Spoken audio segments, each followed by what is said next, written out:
I'm fired up now. I swear to God, man. No matter what kind of mood I'm in and whether I'm ready to do it, you hear that 7 seconds of drums, I'm fired up. And I am fired up. It's Thursday. It's the show. It's heading back to the window. I am your host, Scott Steehn, lead handicapper with winnersandwhiners.com.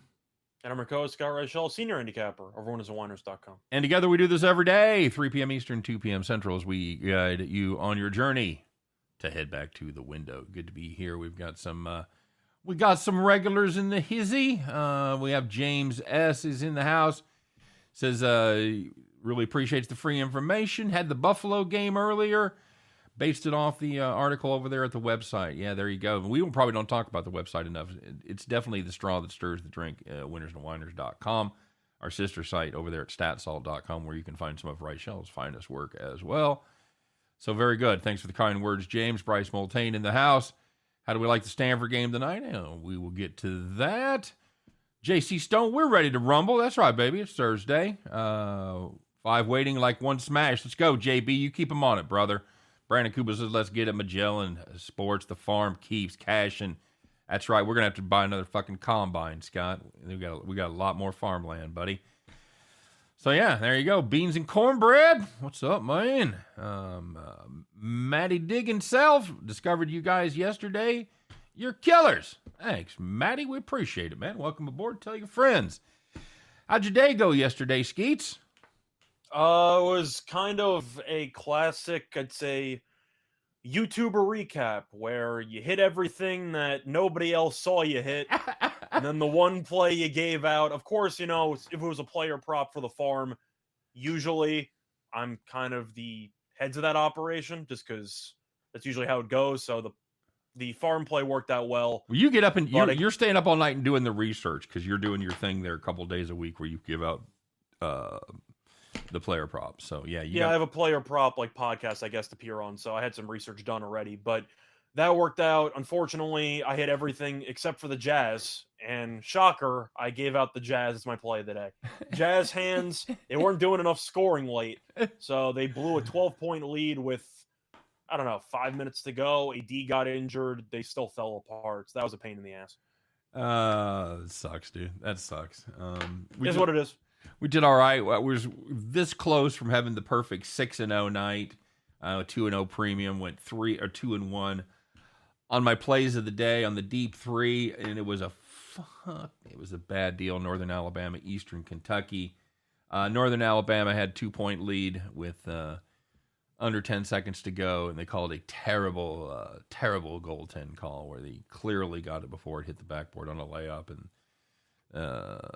just it screwed everything up. And then so Eastern Kentucky's down 2. They've got the last rock there, if you will. I've been watching too much curling. About 4 seconds left. They go down, take a terrible 3-point shot, just grazes the backboard, goes right into the guy's hands. He puts it to the stick back with the second left.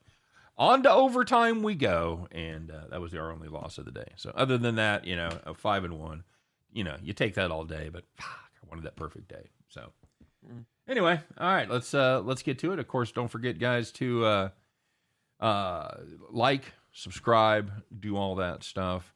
Check out our fellow shows over here at the Winners and Whiners Sports Betting Network, and that is Chris King, 1:30 p.m. Eastern, 12:30 Central, with his pal Jim Williams, as they do just parlays. And Chris will be on the show, or a show, later today. No, he's coming on tomorrow. Sorry, buddy. We got the Dominator. We got the Dominator on to do the WWE Elimination Chamber. So yeah, there you go. That'll be fun. We're going to do that right after our regular show. And Scott and I will flex our wrestling expertise. So for those of you that are WWE fans, please join us for that. And, of course, check out our pals over there at BetMGM. They got a cool deal going, Scott. You bet $10 on any NBA game. If anyone makes a three-pointer, how much do you win? $200. $200. 20-1 on your $10. Hell of a deal. Get your ass over there. Check that out. Of course, you can do it in every state where MGM is a thing. You know, if you're living in Utah or Texas or Missouri, so sorry, Charlie, but if you're in one of the lucky states that have that book, you are eligible, my friend. Of course, you must be 21 to play. And since you may have a gambling problem, please seek help. All right. Renzo Brothers here. Scott Jr., what do you think of Rutgers, the Rangers, plus 400 winning that division? The Texas that division Rangers? is going to be an absolute war down the stretch. I mean, you got 3 teams in it. Of course, Pittsburgh, first place, currently with 70 points. You have Carolina with 68 and the Rangers with 66. You got to keep in mind games played, because Pittsburgh has played 2 more games than New York and 3 more games than Carolina. The Rangers at plus 400, I don't hate it. They've won 3 straight. They have probably the Vezina winning goalie in Stegen. If I had to pick one team to win it, I would pick Carolina, just because they're 2 behind Pittsburgh with 3 games in hand, which is a hell of a spot for them. But I do think you're looking at a spot where if Igor can keep it rolling, the Rangers are definitely going to be in it until the final week of the season. So I do think you're getting a pretty nice plus price. Well, I'm no hockey expert here, and I think you've touched on one of the important things is the games played and games remaining, but you also obviously have to look at strength of schedule and who they play and what they got left and how many matchups between those 3 teams are happening. Somebody asked about the Stanford game tonight. Scott, they're taking on a Utah squad that doesn't win, but they do cover a little bit. They've covered 3 straight, and some might have had Colorado last game as a push, but I had 5. But anyway, going up against this Stanford team, who's been I don't know, would you call them a frustrating team to try and handicap? I just think they're pretty mediocre. I mean, they're pretty good at home, but not good enough to cover when you want them to. Right. But they're not bad enough to not cover when you don't want them to. Yes. So they're kind of somewhere in the middle. Kind of inconsistent then. Yeah. I don't know, man. I faded this Utah team with Colorado, and again, that didn't work. Stanford might be missing a couple of guys. They have a couple of people who are questionable. Nothing like serious, but a couple of bench guys who play some. O'Connell and Tate are both questionable for the game tonight. A couple of guards. For me, it's Stanford or pass. I still, at the end of the day, despite the fact they've covered 3 straight, a nice performance against Oregon, by the way. Utah losing by 3. I don't even know what a good performance against Oregon means in the grand scheme of things. Fair enough. Stanford or pass. As far as the total goes, again, this is a Utah defense. Other than Oregon State, who doesn't score, they haven't done much here since that they had a nice game against UCLA. I've got to play the over here, buddy. Yeah, for this one, it was one of my close plays for my play today, which means this one will probably win because I didn't give it out. I'm going to go with Stanford. Okay. I feel like it's a spot where even though Stanford's inconsistent, Utah's, what do they have, 2 wins in conference play? Yes, I believe so. It's not pretty. Utah is 2-13 in conference play, 5-10 against the number. The line's a little short, taking a home team against a 2-13 team in conference play. See, that's what it looks like to me. It just feels trappy. Carrot said his chicken says that Penn State covers, and that's funny, Scott, because you and I almost did a heat check and gave out 2 farm plays because that Penn State game that we liked, it starts like at 4 o'clock, so it starts soon. We both like Penn State there, but we decided not to do it and just tell you about it. So if you do like Penn State, I think that's a good spot for them against the Gophers. The problem with that matchup is Penn State's the Gophers have won 1 time in the last 7 games. It was against Penn State, so I'm not sure what to make of that. They shot fucking 50% from 3-point land, but Big Ten home team though. I mean, I'm expecting Penn State to play a lot better. Yep. Renzo Brothers has been watching Champions League. Move the show until 2 o'clock until the Champions League in. We do it, except then we're going to trample on just parlays. So we can't do it. Super Sly in the house. What's up, buddy? Good to see Super Sly here. Renzo, I'm still salty, by the way, that I said on air I thought Real Madrid and PSG would tie, and then PSG scored a goal in the 94th minute when it was 0-0. And they did not tie. That hurt a little bit, but heartbreaking. I see he's on the Bucks money line tonight and the Oregon money line. I can't find this Oregon game. Who's Oregon play tonight? Oregon is facing off against Arizona State on the road. I put it in Control 5, and of course Oregon State comes up. There it is. Yeah. Oh, throwing 5 to the Sun Devils that can't score. But Oregon. Listen, if you want to make money gambling on Oregon, I'm rooting for you. I'm done. They win, but they don't cover. I think a money line's a good play there. I think that's fine. I think if you're going to get involved with Oregon, fuck the points, because they win, but for the most part they don't cover. And then they lay those eggs like they did against California, where you just go, I don't even know what's I've kind of approached the Pac-12 with the exception of UCLA and probably Arizona, that you're looking at a spot where during the football season, I just had no action on the entire Pac-12 because it's a psycho conference. I feel the same exact way, and even with some UCLA sprinkled in there, Arizona, for the most part, has been a world beater. So they've been pretty good. Yep. But every other team in there, I mean, box of chocolates. Brandon Kubas showing off his diversity. He did the NCAA basketball, NBA, NHL parlay yesterday and cash. You ought to get an extra bonus for that. You're really should. The mastering of 3 different disciplines there. Yeah, I'm cool with the Bucks and the Ducks, and that's what the Bucks and the Ducks. Yeah, as long as you don't get fucked, that's all right. Yeah, if you want my thoughts on the Oregon game, though, Arizona State money line. Screw it. Really? I don't like either team. Arizona State at home occasionally shows up. Give me the value at plus money. Who gives a damn? Okay. The Pac-12. It's where common sense goes out the window. Let's go. That should be their like catchphrase. Because no matter what you think you know about the Pac-12, you don't. You don't know nothing. You don't. All right, buddy. Well, let's take a look at yesterday's action. We'll see how it worked out for the various people. You know who you are. Let's find out, Scott, who took it in the shorts and who took it to the bank on the Thursday version of Call the Caps. All right, my friend. Well, we're going to take a look to start it all off. Where are we going? It's the NBA. Yeah, we are going to the NBA. Jazz on the money line. Hey, deja vu all over again. Jazz led by 12 with 5:58 left in the fourth quarter. Better than halfway done right there, folks. Doing the math for you. Lakers closed the game on a 26-9 run. Holy shit, who was it? Worthy and Magic and Kareem? They all get it going there in the last 6 minutes? It wasn't AD. Jazz without AD. That's right. Jazz, they lose by 5. Congratulations if you're on the Jazz money line. You had a great bet for 3.5 quarters. Call the cops. And looking at the second one, if you had Mississippi State and Alabama under 152, you were in good shape. And then you had some scramble points because both teams combined for 18 points in the final 73 seconds. And the game landed 155. Not good.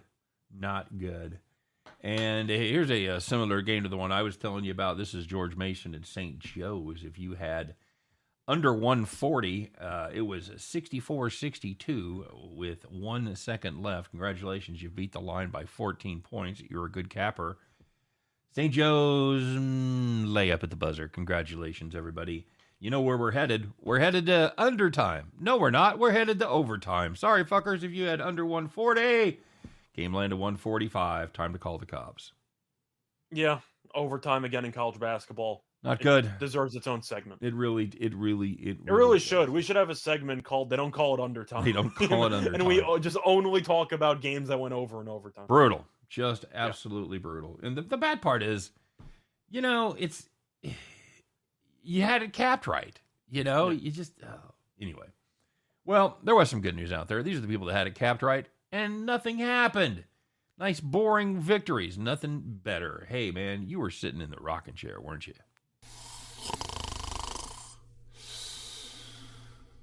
So, first one in the NBA, if you had the Raptors and the Timberwolves under 227, 3 quarters had less than 49 points. That's going to take a hell of a first quarter or an overtime, or maybe a couple. Did not happen. Game landed 194. Stay in the NBA if you had the Blazers plus 12.5 against the Grizzlies. Grizzlies? I don't know who got off the bus, but it wasn't the regulars. They led by 11 points at halftime, did the Trailblazers, and they ended up winning by 4. But, yeah, if you had money line there, you were good. But especially if you had the points, you were never, ever in doubt. You were sitting in the rocking chair. And the last one, if you had the Rockets plus 17.5 against the Suns, they led by 8 at the half. And, yeah, you knew there was no chance the Rockets were going to actually win the game, but they only lost by 3. So never in doubt. 17.5. Big number in the NBA. Very big number. All right. Very good. And you know what? Let's talk about this a little bit, Scott. It's close to you physically and close to you in your heart. I wish I went. Yeah, that'd have been something to see. Let's find out who's blowing the trombone today. And you know what? I'm not mad, but holy shit, I'm disappointed.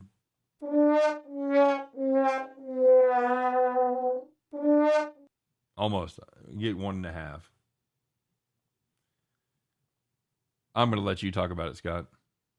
So, in the NBA, there were a couple of games on TV last night. Both of them turned out to be pretty good. However, the first game between the Knicks and the Nets was really a tale of two halves because the Knicks were leading by 28 points at home against the Brooklyn Nets. Of course, no KD, no Kyrie, no Ben Simmons. You get the gist. Anyway, the Knicks blew the game, and the Nets won outright. And the reason why this is especially pathetic is because of the fact that this is the third time in the last 2 weeks that the Knicks have had a 20-plus point lead and lost the game outright. That is almost impossible.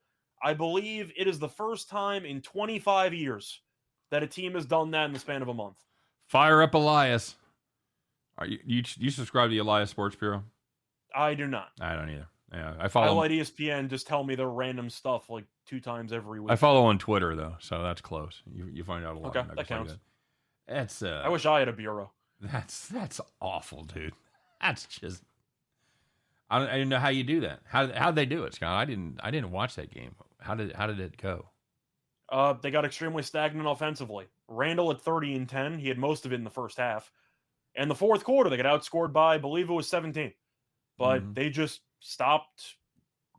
They just really stopped doing much offensively. It's like they kicked it on autopilot, and the Nets decided to keep battling. But that's the thing that we got to talk about, because I know that coaches tend to get a pretty long leash in most organizations, and especially after making the playoffs somehow last year. Right.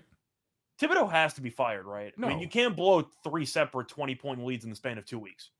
I don't know how you keep your job. What was he, third in Coach of the Year voting? Second? He won. Oh, that's right. That's right. He did win, didn't he? He won. I thought Monty Williams should have won, but they gave it to Thibodeau. Yeah, you don't. I'm just asking. You don't fire the Coach of the Year 2/3 of the way through the season, or 5/8 of the way through the season.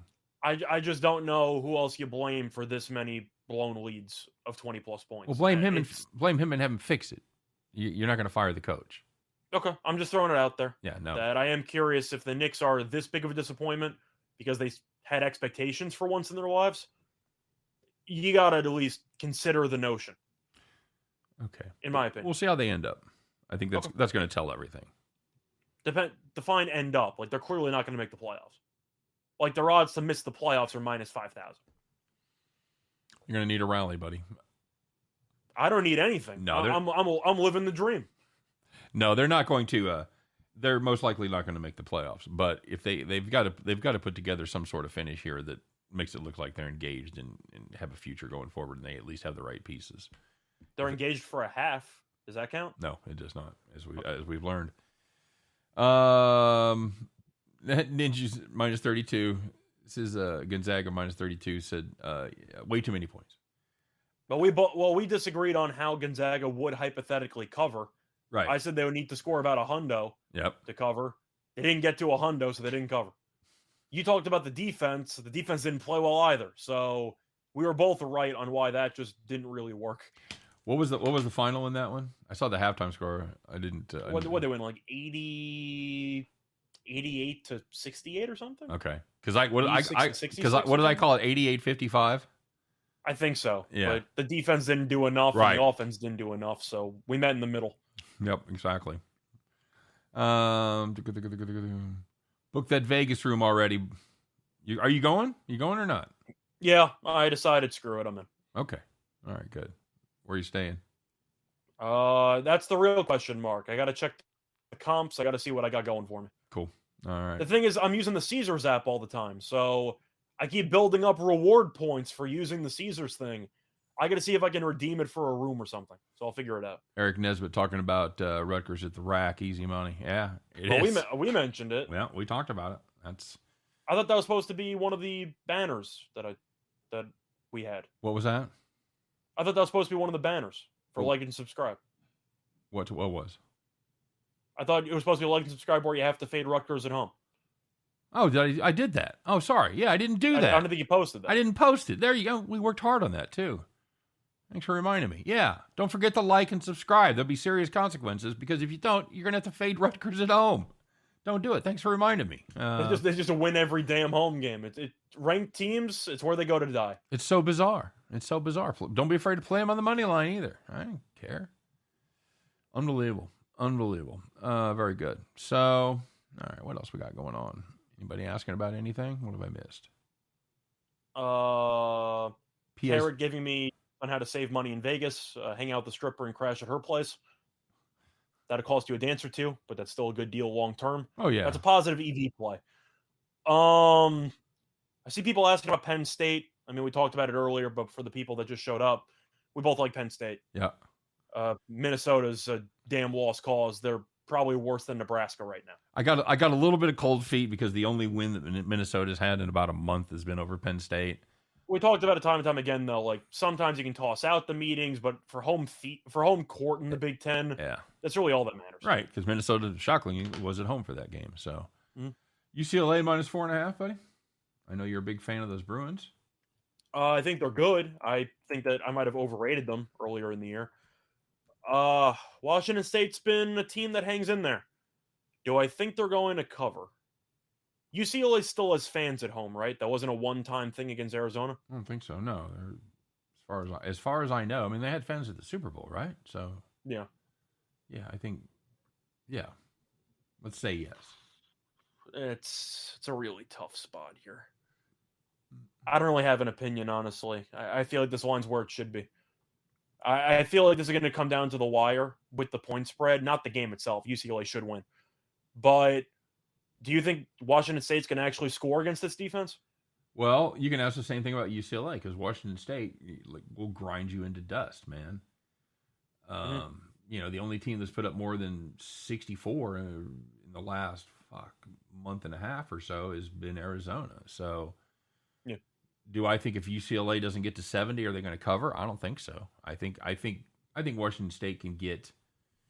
Here's my ceiling for Washington State, so I would decide your bet based on what you think UCLA can do. I think they top out at 65. I've got them in the probably 62 to 64 range for that game. I had 62 as the number on my mind. Okay, so if you think UCLA can get to 72 to 74 against this team, then take a shot. If you're thinking, but that's got to be the minimum, I think, for UCLA.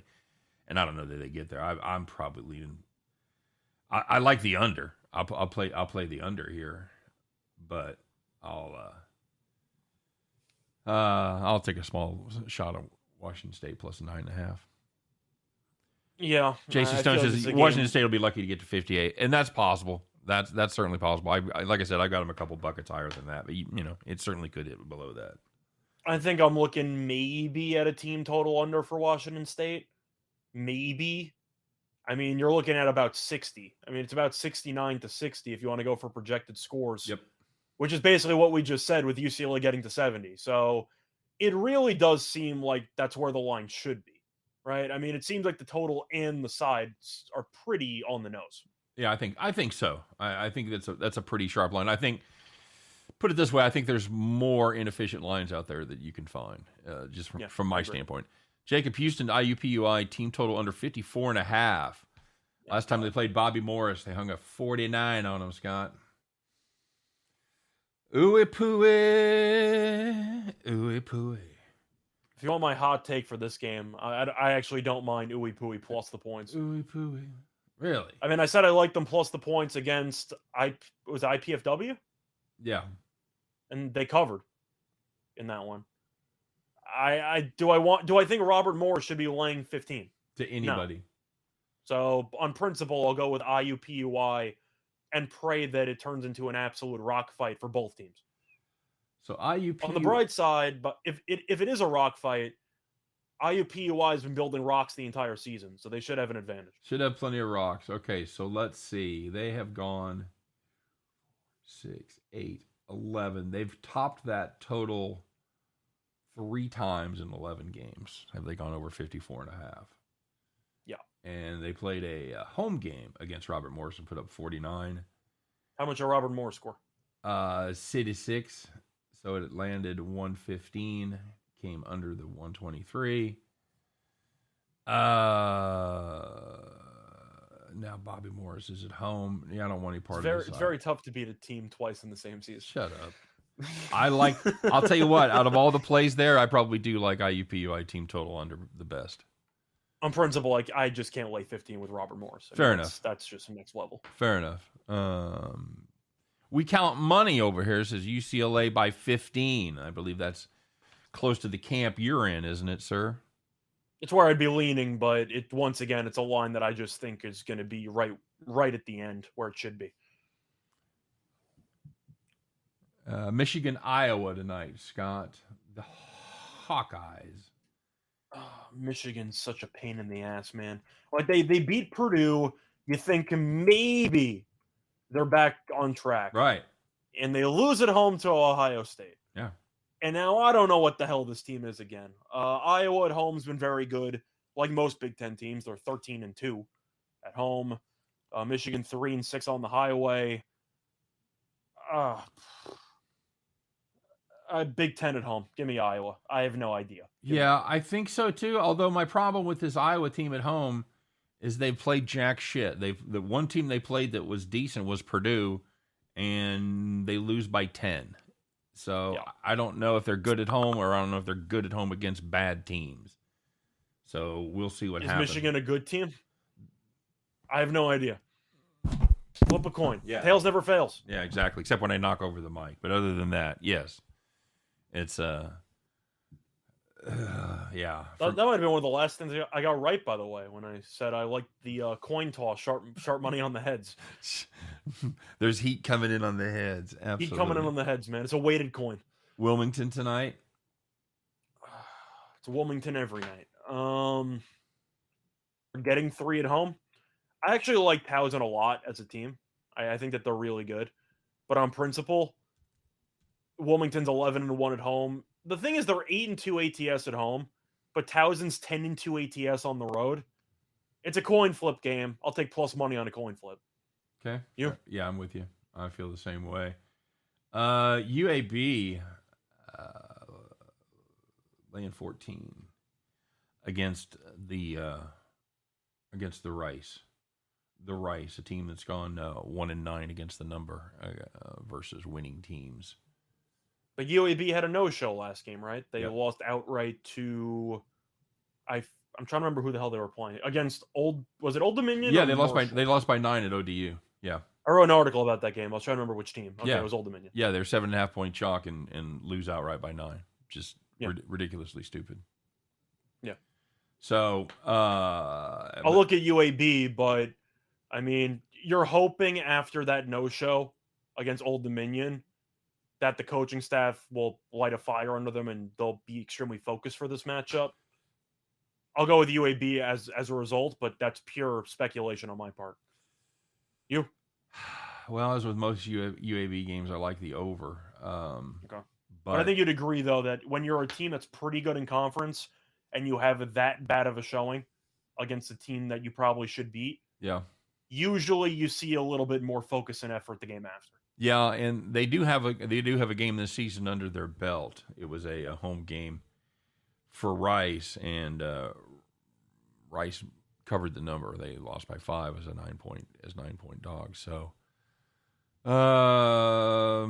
I think I got a hunch they turn it on tonight. I'm with you. I think a lot of things point to Rice keeping it close, but I think UAB, if they're a good team and they're going to get their focus back, I think this is the game they do it. So I'll take them to cover that big number. I see a hockey comment about the Canadiens taking on the Blues, and the Canadiens have lost about 10 in a row. It feels like 90 in a row. Remember when they were in the Stanley Cup last year? Good times. Yeah. Montreal taking on St. Louis, and St. Louis is minus 280. Puck line, whatever the hell you want. I mean, St. Louis can score relatively easily. Keep in mind the goalie situation for St. Louis, because Binnington, of course, has been awful, but they have a new youngster goalie who's been really good.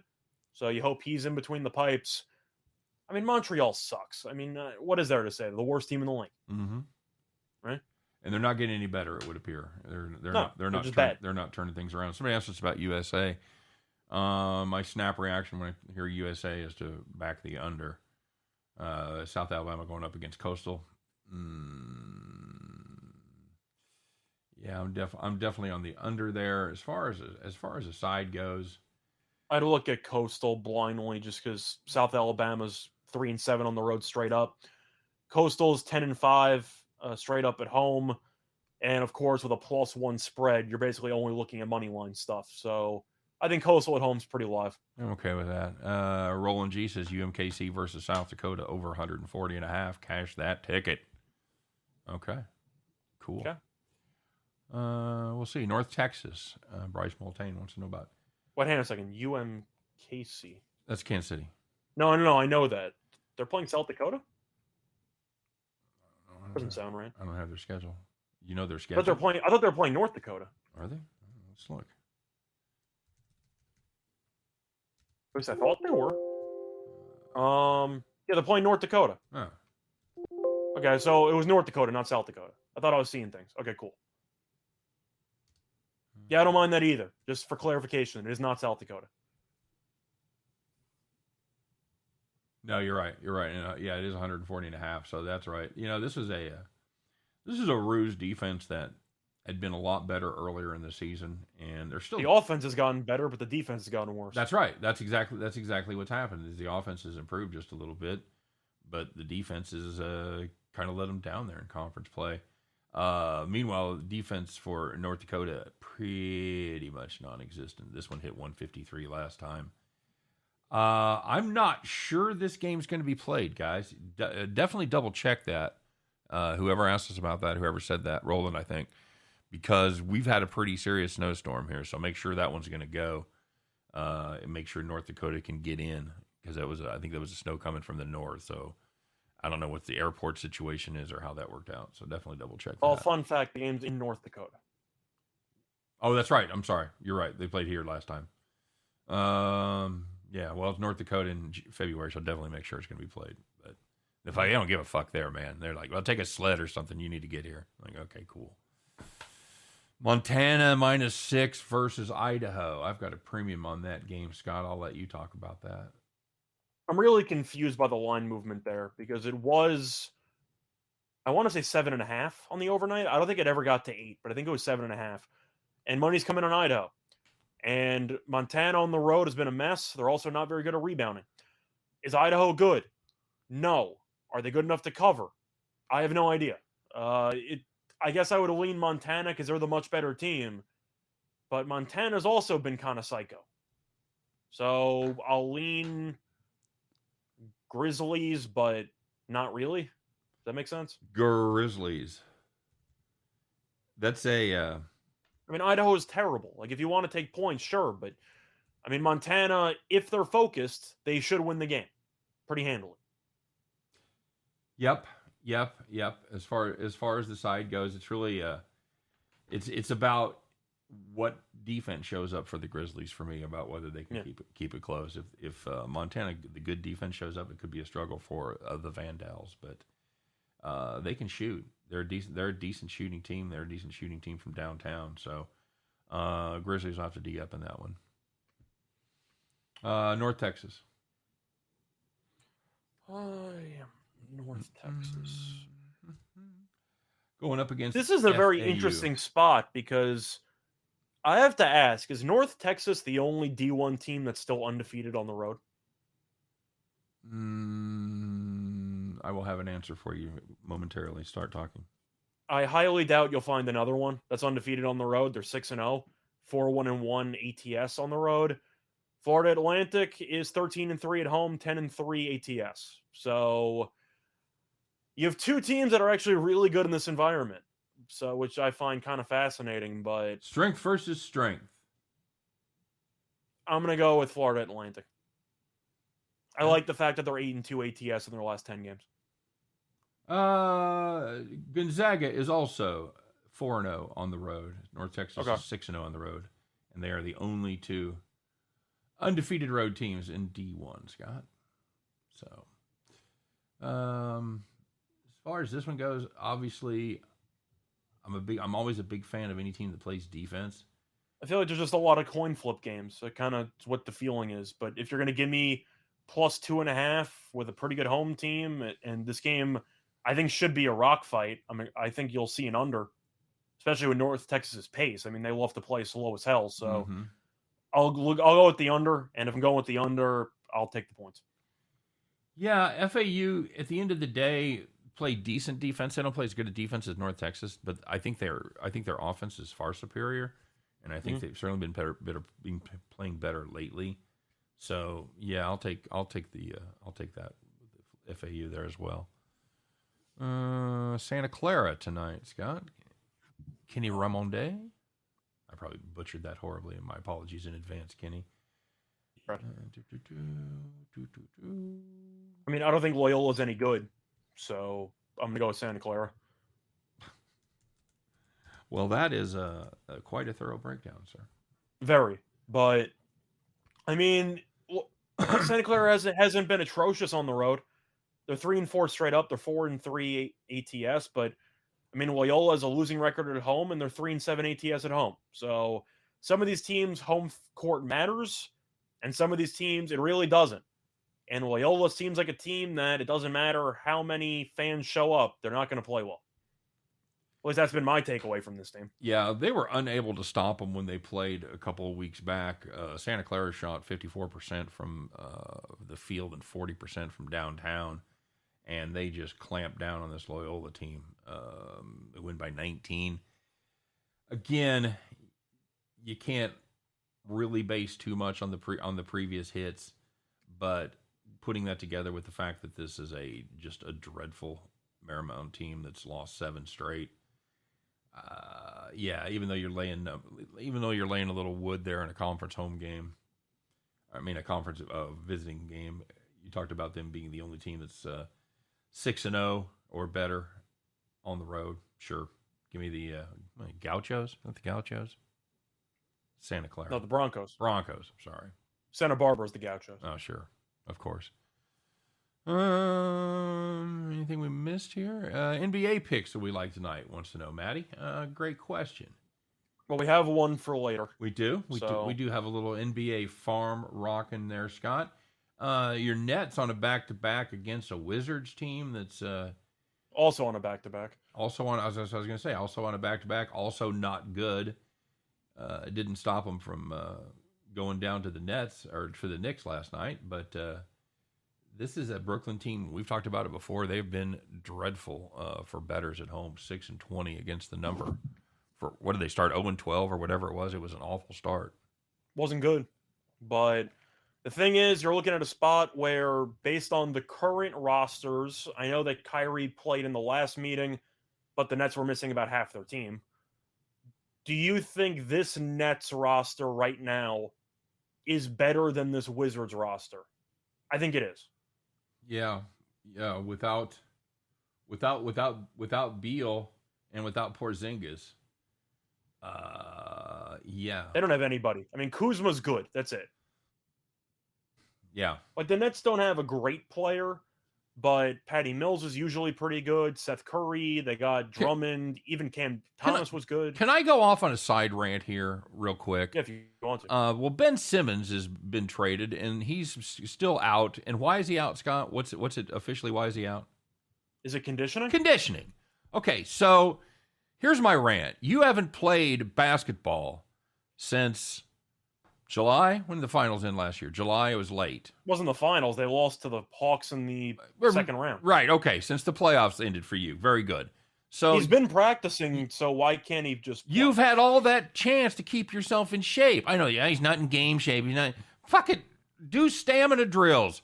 Run your ass off. Get in. For fuck's sake. Why Define game are shape you not ready to go? I don't get it. Hasn't there been videos of him like playing pickup ball? Yes. I know it's not the same as an NBA game, but if you're going up and down the court, it's the same dimensions, you know? Yeah. Like, I feel like you should be ready, but whatever. Anyway, I'll go with the Nets. David wants to know about who asked about it? I didn't see who asked about it. About the Colorado California game. I like the over there as well. It's another Pac-12 game. Have fun.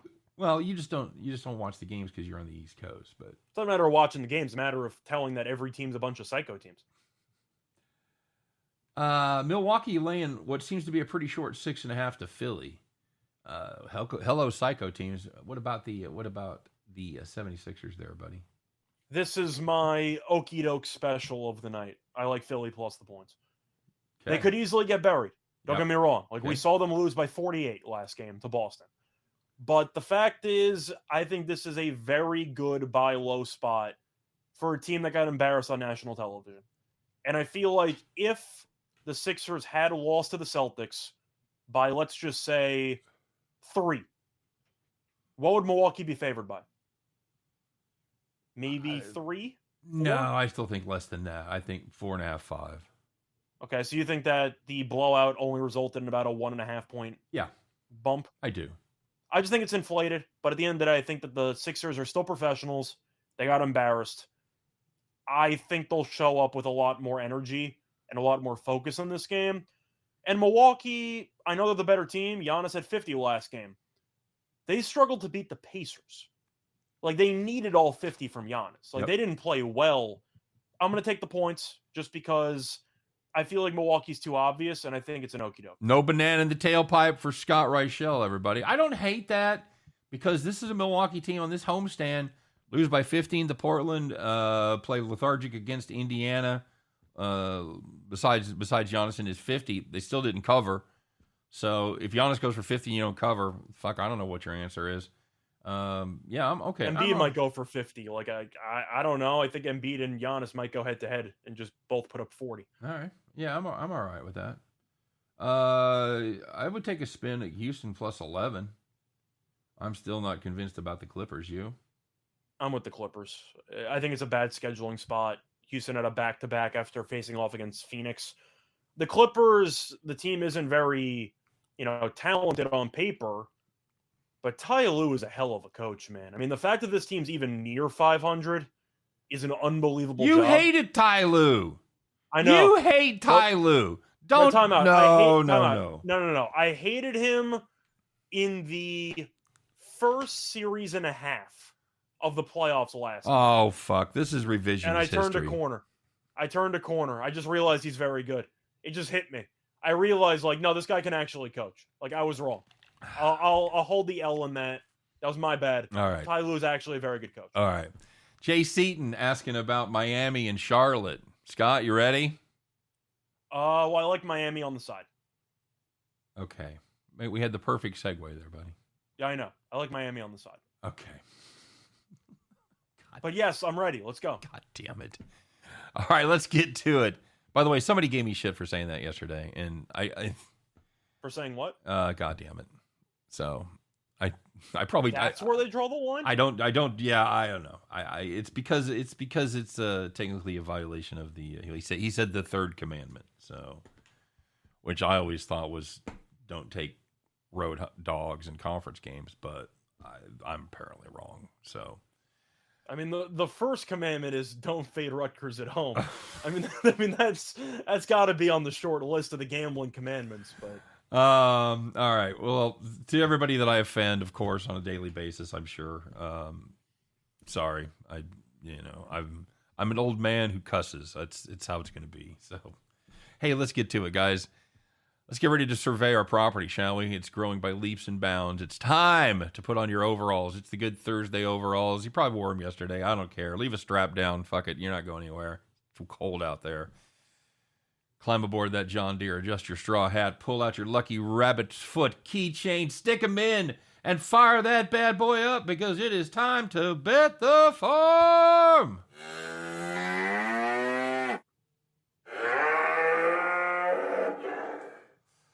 All right, Scott, we did have a Bet the Farm play yesterday. How'd that work out? We had a player prop. We had Halliburton over 8.5 assists, and he had 10 after 3 quarters.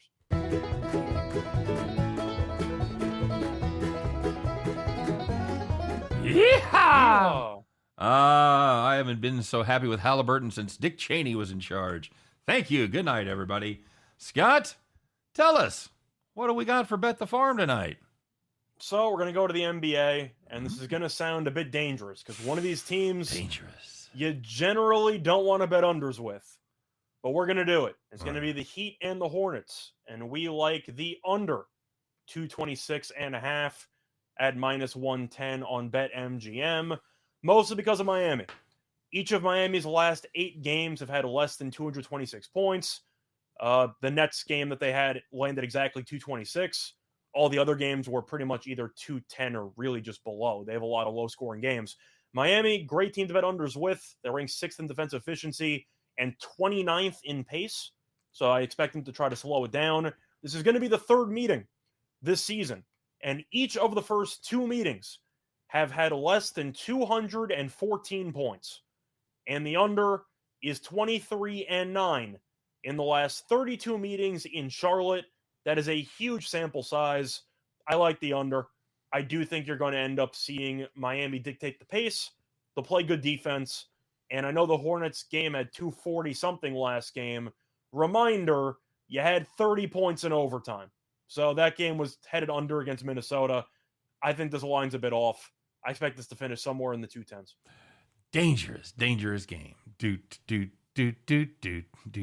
All right. Yep, that's it. That's it for Bet the Farm, man. It's we're going to step out there a little bit. We do like that one. It's the Heat's Hornets under 226.5.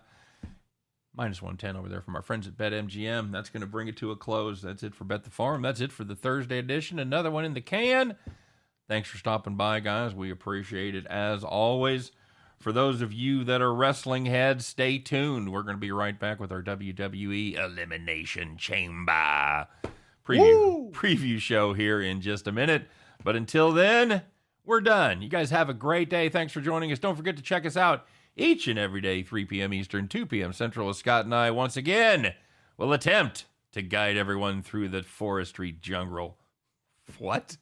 The forestry, nope, can't do it. Through the thick jungle and get us all to the promised land as we head back to the window. We'll see you then. Bye-bye.